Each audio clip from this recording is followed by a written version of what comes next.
um, of mine, which is it's a picture of Imelda Marcos, which had been sent out to the Philippines for the Sunday Times magazine, as she had decided that she wanted to give an interview because she was not allowed to leave the country, and I think she was fearful that she was going to go to prison because they still hadn't managed to approve a lot of the money which arguably her husband had taken from the country when they'd left in exile.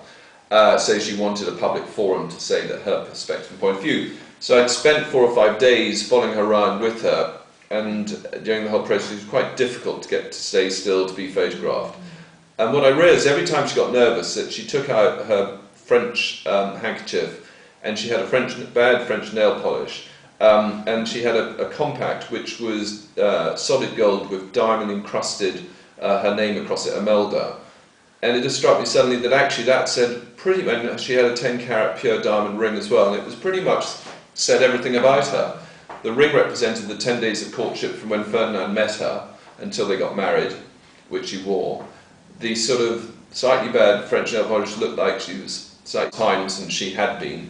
And the compact represented the wealth, arguably, that was somewhere there which wasn't completely present, with her name on it, which is star-studded in diamonds, quite bling, which arguably Imelda was about. So it captured a moment, and that was the portrait, and that became the Sunday Times front cover.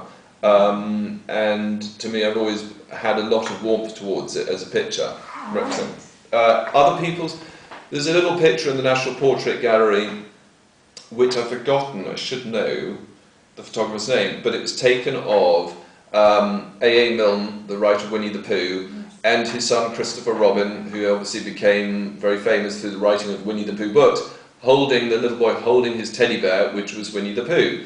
And they're sitting in a corner, it's not lit, it's backlit in a corner of a room, and the son is on the father's lap, and the teddy bear is dangling from the son's hand. And it just captured a lot of things that, the question, it looks quite sort of, the father looks quite introspective, and you just wonder at that point, before Winnie the Pooh had really become a worldwide phenomena, he realised perhaps would he have changed the name of Christopher Robin to someone else? Would he realise what that was he was endowing really on his son for his life?